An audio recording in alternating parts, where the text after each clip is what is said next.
Hello, it's Nancy today. Now it's the middle of winter, it's the end of January, and I'm kind of bored. Been hibernating a lot lately. Not sleeping, just hanging out, quiet things.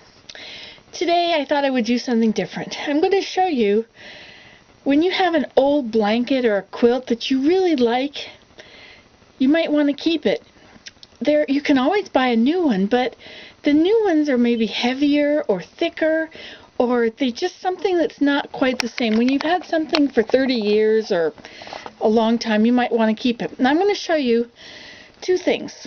The first thing is what to do about a quilt that has lost all of the big stitching. Now you see this quilt. See, these were the original lines where it was stitched. You see here? And of course, once it started to fall apart, well, what do you do with it? You know, everything was coming loose. You can take yarn and a needle and just go in with the needle and out, and then just tie a regular little knot and cut it off. You do this as often as you want. See, some of these knots are on the back, and some of them are on this side. But you can do that with an old quilt, and then you don't have to throw it away. Because, like I said, sometimes you just like the feel of it. It's just the right thickness. New ones are too heavy, too light, whatever.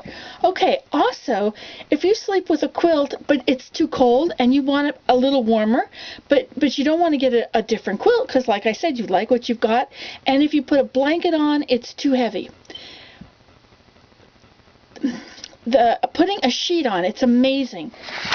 You take a sheet. Now, this is also, there's two good things about this. But you take a sheet, just a regular old sheet, and you put on top. And amazing as it sounds, this sheet will actually, just a regular thin sheet, will actually trap your body heat under your comforter, and you will find that makes you quite warm. Just try that before you try for blankets or, you know, changing the whole quilt and getting something different.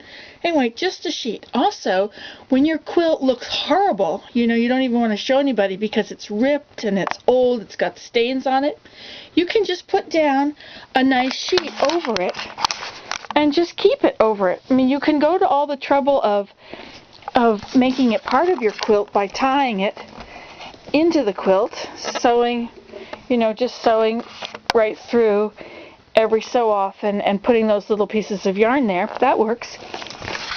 But you might be too hot then, right? Then you have permanently changed the comfort of your quilt.